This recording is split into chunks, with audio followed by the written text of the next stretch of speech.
دنیا میں بہت سے نبی آئے, سنیے, ہر نبی پر نماز فرض تھی.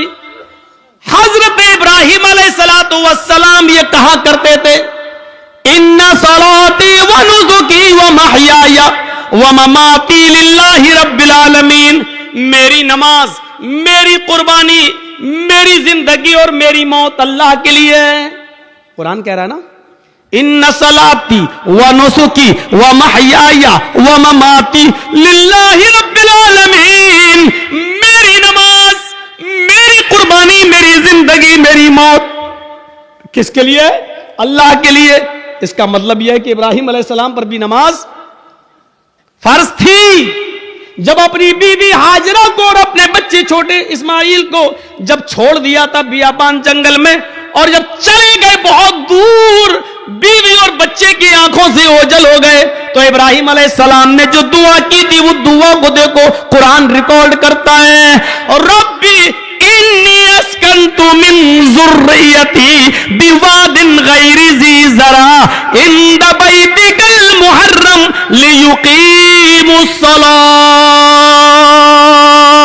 الہ العالمین. اور اللہ رب العالمین, ہم نے اپنی بیوی کو, ہم نے اپنے بچے کو ایک بیابان جنگل میں تیرے حوالے چھوڑ دیا ہے. اس جنگل میں کوئی نہیں ہے, انسانی آبادی نہیں ہے, اس جنگل میں کوئی رہتا نہیں ہے, کوئی بندہ نہیں ہے.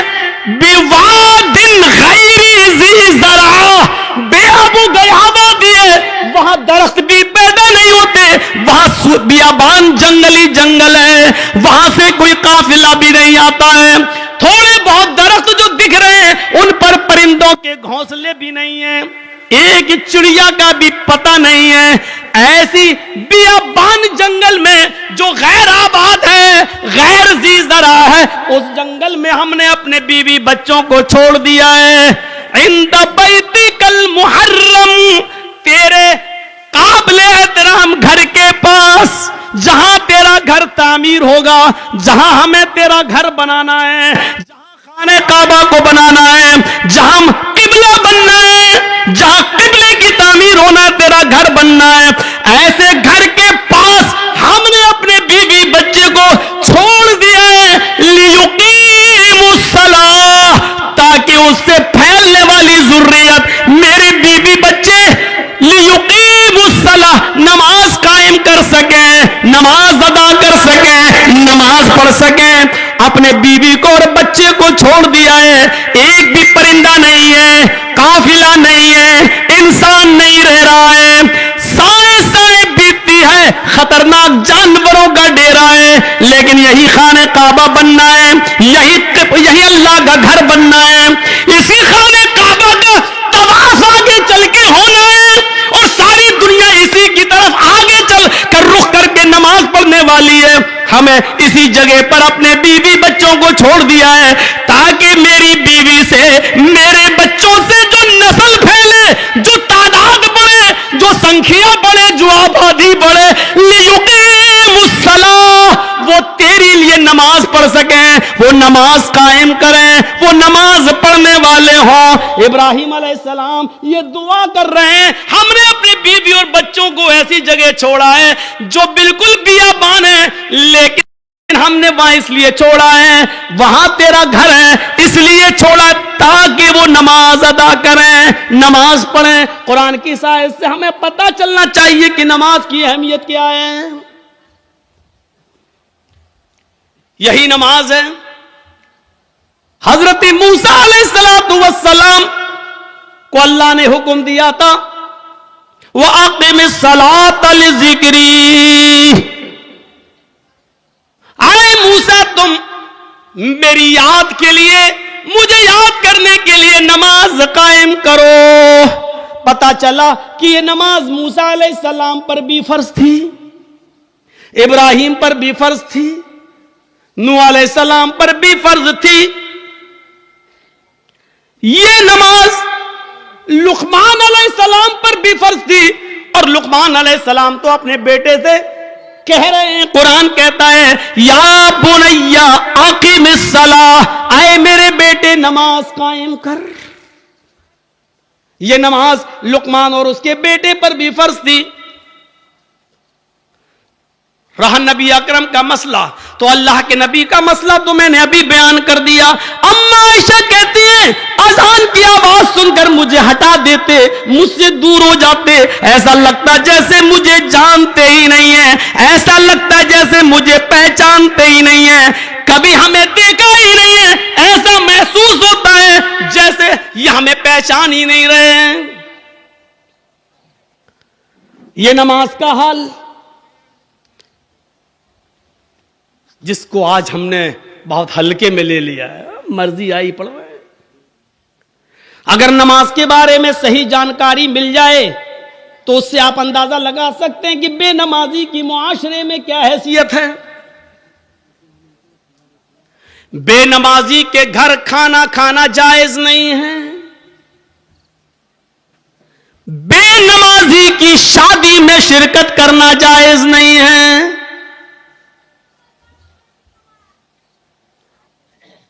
اگر کسی لڑکی کی شادی کسی بے نمازی سے ہو جائے تو اس لڑکی کا بے نمازی پتی کے ساتھ رہنا جائز نہیں ہے۔ سمجھائے، مانتا ہے تو ٹھیک ہے، نہیں مانتا تو الگ ہو جائے۔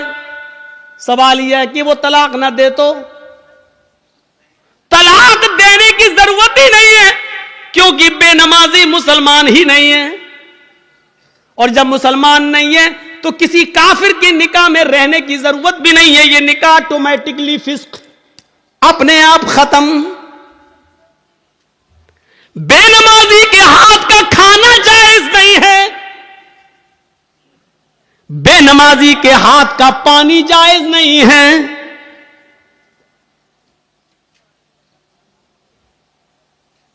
بے نمازی اگر مر جائے تو اس کی نماز جنازہ پڑھنا جائز نہیں ہے، بے نمازی اگر مر جائے تو اس کو مسلمانوں کے قبرستان میں دفن کرنا جائز نہیں ہے۔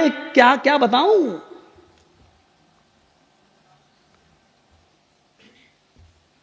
لیکن سب چل رہا ہے۔ کتنا بڑا دل گردہ ہے آج جس کی حیثیت یہ ہو، اور شادی کے موقع پر ہم یہ نہ دیکھیں۔ پوچھتے ہیں لڑکی پڑھی لکھی ہے؟ ہاں کتنی؟ قرآن پڑھی ہے۔ کتنا بڑا کارنامہ ہے، قرآن پڑھی ہے۔ اور قرآن کھلتا کب ہے؟ رمضان میں، پھر پورے رمضان تک بند رہتا ہے،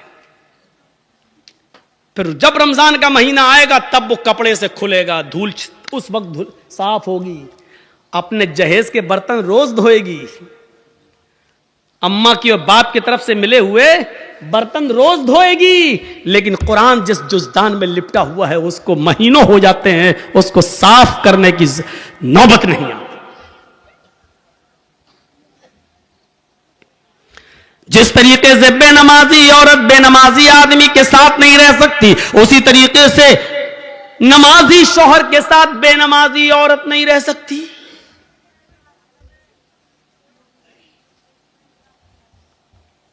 دیکھ رہے ہیں آپ، ان نبیوں پر بھی نماز فرض تھی۔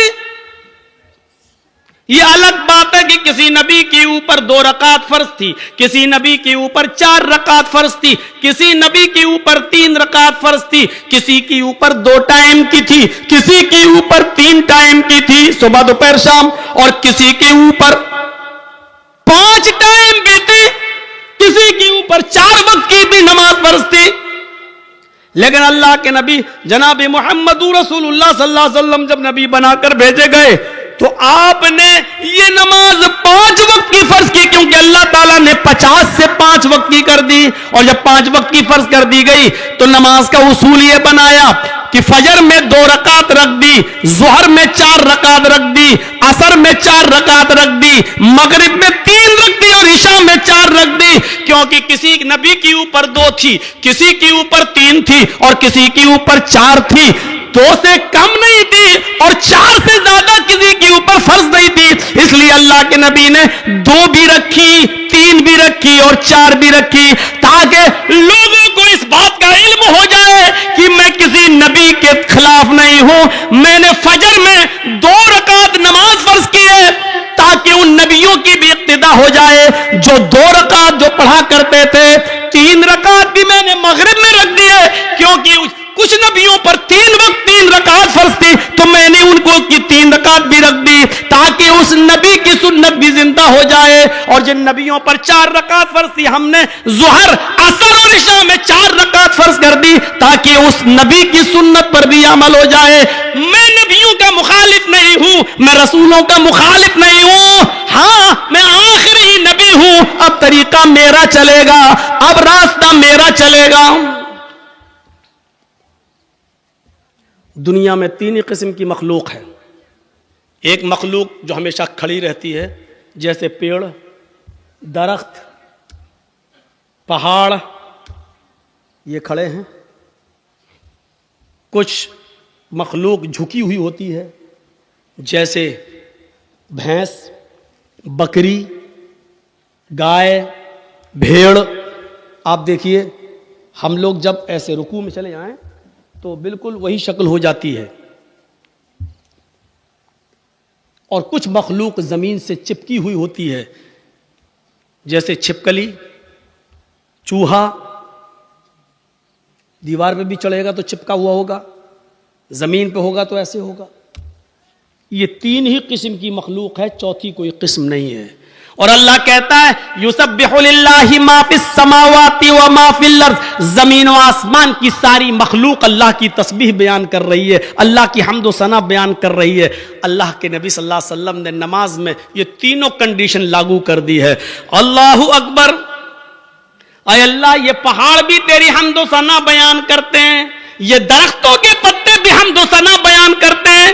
اگر تجھے کھڑے ہو کر کی جانے والی عبادت زیادہ پسند ہے درختوں کی, پہاڑوں کی, تو دیکھ میں کھڑا ہوں. اللہ اکبر, میری اس ادا کو قبول کر لے.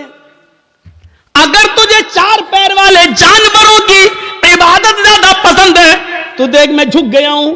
اللہ اکبر, میں نے رکوع کر لیا ہے, دیکھ میں نے بھی ان کی طرح شکل بنا لی ہے. اگر تجھے چھپکلی, چوہے اور زمین پر رینگنے والے کیڑے مکوڑے, سانپ, بچھوؤں کی عبادت اور ان کی تسبیح پسند ہے تو دیکھ میں سجدہ کر رہا ہوں. اللہ اکبر, زمین پر چپک گئے, سجدہ کر لیا. اے اللہ اگر تجھے یہ حیات پسند ہے تو میں بھی اس حیات کو کر رہا ہوں. تینوں چیزیں نماز کے اندر لاگو کر دی ہیں. پتہ نہیں اللہ کو کون سی ادا زیادہ پسند ہے. اللہ تینوں اداؤں میں سے جو تجھے پسند ہے وہ قبول کر لے. آئیے ایک اور چیز بتاتا ہوں آپ کو. اللہ کے نبی صلی اللہ علیہ وسلم کے پاس چند صحابہ آتے ہیں. ہاں سنیے, زبردست چیز. چند صحابہ آتے ہیں اور آ کر کہتے ہیں اے اللہ کے نبی صلی اللہ علیہ وسلم, میں جب مسجدوں میں نماز پڑھنے جاتا ہوں تو یہ کافر کان لگا لگا کر سنتے ہیں, دیواروں پر کان لگا کر سنتے ہیں. جب ہم زور سے مسجدوں میں نماز کی حالت میں قرآن کی تلاوت جب میں زور سے کرتا ہوں تو یہ کافر سن لیتے ہیں باہر سے, پھر یہ مسجدوں میں گھس جاتے ہیں اور بے تحاشا مارتے ہیں. اتنا مارتے ہیں کہ مارتے مارتے پیڑتے پیڑتے ہمیں بدحال کر دیتے ہیں, لہو لوہان کر دیتے ہیں. اللہ کے نبی نے پوچھا اچھا یہ بتاؤ وہ کس وقت کان لگا کر سنتے ہیں تمہاری دیواروں پر؟ کہا اللہ کے نبی شام کو جب کام کر کے واپس آتے ہیں, بہت دیر ہو گئی, تقریباً 1.5 گھنٹہ 1 گھنٹہ, وہاں بڑا شور ہو رہا ہے, وہ پیچھے وہ لوگ سن ہی نہیں رہے, پتہ نہیں کیا خرافاتیں کر رہے ہیں. بچے نہیں ہیں اس میں, کچھ بڑے بھی ہیں. ادھر دیکھیے وہ پیچھے, اور ابھی تک نہیں سن رہے. دیکھو وہ پھر چھلانگ لگا رہا, کود رہا, ان کی آواز یہاں تک آ رہی ہے. کوئی ایسا آدمی نہیں ہے جو ان کو بھگا دے, ان کو کہہ دے گھر جائے.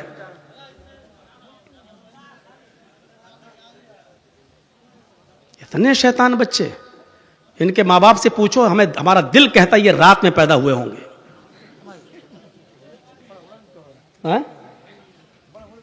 ہاں بڑا بڑا بھی ہے, ہم کو یہاں سے دکھ رہا ہے, ابھی نگاہیں اتنی کمزور تھوڑی ہوئی ہماری. پوچھا اللہ کے نبی صلی اللہ علیہ وسلم نے اچھا یہ بتاؤ کہ وہ کس وقت کان لگا کے سنتے ہیں؟ کہا اللہ کے رسول وہ جب شام کو کام کر کے واپس آتے ہیں، جب تو وہ کان لگا کر سنتے ہیں، یعنی عصر کے وقت. تو اللہ کے نبی صلی اللہ علیہ وسلم نے فرمایا اچھا تو کان لگاتے ہیں وہ دیواروں پر؟ کہاں. تو ٹھیک ہے، پھر عصر میں تم قرآن کی قرأت زور سے کرنا بند کر دو، یعنی آہستہ پڑھ لو. اور کب کان لگاتے ہیں؟ کہ اللہ کے رسول قیلولہ کرتے وقت. ہم لوگ جب دوپہر میں کام کر کے آتے ہیں، گھر میں کھانا کھا کے تھوڑا سوتے ہیں، قیلولہ یعنی ظہر کی نماز کے وقت وہ کان لگا کر سنتے ہیں اور ہم کو پکڑ کے مارتے ہیں جب ہم زور سے قرآن کی تلاوت کرتے ہیں تب. تو اللہ کے نبی نے کہا ظہر میں بھی تم قرآن کو آہستہ پڑھو. دیکھیے آپ نے یہ نہیں کہا کہ نماز گھر میں پڑھ لو. مقامی آدمی ہو جو کہیں کا رہنے والا ہو، آپ اپنے گاؤں کے رہنے والے ہیں، تو آپ اپنے گھر پہ نماز نہیں پڑھیں گے. کوئی مسافر آدمی ہے، سفر سے آیا ہے، تو وہ جہاں ٹھہرا ہے، جہاں رکا ہے، وہ نماز پڑھ سکتا ہے اپنے مقام پر جہاں وہ ٹھہرا ہے، اس لیے کہ اس کو قصر میں کرنا ہے، 2 رکعت پڑھنا ہے. اور مسافر ظہر اور عصر ایک ساتھ پڑھ سکتا ہے، مغرب اور عشاء ایک ساتھ پڑھ سکتا ہے، وہ 2 نمازیں ملا سکتا ہے، اس کو گنجائش ہے. لیکن مقامی آدمی کو نہیں. اللہ کے رسول نے ان سے کیا کہا؟ اچھا ظہر میں مارتے ہیں اور عصر میں مارتے ہیں. کہاں؟ تو ٹھیک ہے، ظہر میں آہستہ پڑھ لو اور عصر میں آہستہ پڑھ لو. اچھا یہ بتاؤ مغرب میں؟ کہ اللہ کے رسول وہ بہت دیر سے آتے ہیں تو مغرب میں وہ کان لگا کے نہیں سنتے ہیں. تو آپ نے فرمایا پھر مغرب میں قرآن کی تلاوت زور سے کرو. اچھا عشاء میں؟ ہاں اللہ کے نبی جب وہ گھر کاروبار کر کے کھیتی باڑی کر کے واپس آتے ہیں تو عشاء میں بھی کان لگا کے سنتے ہیں. آپ نے فرمایا ہاں تو وہ عشاء میں بھی نہیں سنتے ہیں کیونکہ تھکے ہوئے ہوتے ہیں، کھانا کھایا اور سو گئے. مغرب کے بعد آتے ہیں، سنتے نہیں ہیں، اس لیے آپ نے کہا مغرب میں پڑھو زور سے. عشاء کی نماز آپ اتنی دیر سے پڑھتے ہیں کہ ان کو نیند آ جاتی ہے، وہ عشاء میں بھی نہیں سنتے. آپ نے فرمایا تو عشاء میں بھی پڑھو. اچھا فجر میں؟ کہ اللہ کے نبی فجر میں تو وہ خود ہی گھوڑا بیچ کے سوتے رہتے ہیں. تو آپ نے کہا پھر فجر میں بھی زور سے تلاوت کرو.